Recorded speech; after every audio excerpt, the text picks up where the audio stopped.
পানি নিষ্কাশনের ব্যবস্থা না থাকায় ময়লার জন্য টিউবওয়েলটি পরিত্যক্ত অবস্থায় ছিল। পথচারী, বাজার এবং মসজিদের কাজে এটি ব্যবহার করা হয়, কিন্তু দুঃখের বিষয়ে পানি সরানোর ব্যবস্থা ছিল না। যদিও রাস্তার নিচ দিয়ে একটি পাইপ বসানো ছিল, সেখানে ময়লা জমে এখানে জলাবদ্ধতার সৃষ্টি এবং ব্যবহারের অযোগ্য হয়ে পড়ে।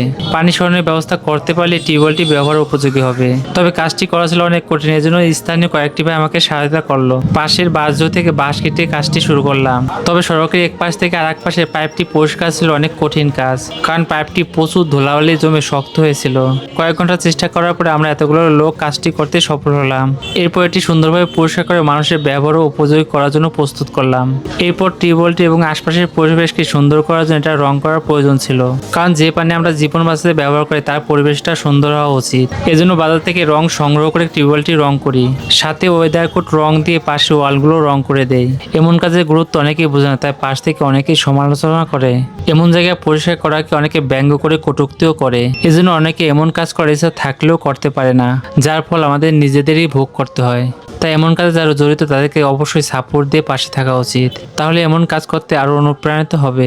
যাই হোক, টিউবওয়েলটি রং করা শেষ করে মানুষের ব্যবহার উপযোগী করার জন্য প্রস্তুত করলাম।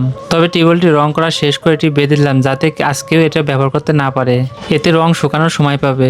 সড়কের পাশে এমন জরাজীর্ণ অনেক টিউবওয়েল পড়ে থাকে, তবে আমাদের সচেতন এমন কাজগুলো নিজেদেরই করতে হবে, তাহলে এর দ্বারা অনেক মানুষই উপকৃত হবে। কাজটি করার জন্য অবশ্যই মানুষের ভালোবাসা এবং সাপোর্ট পাবো।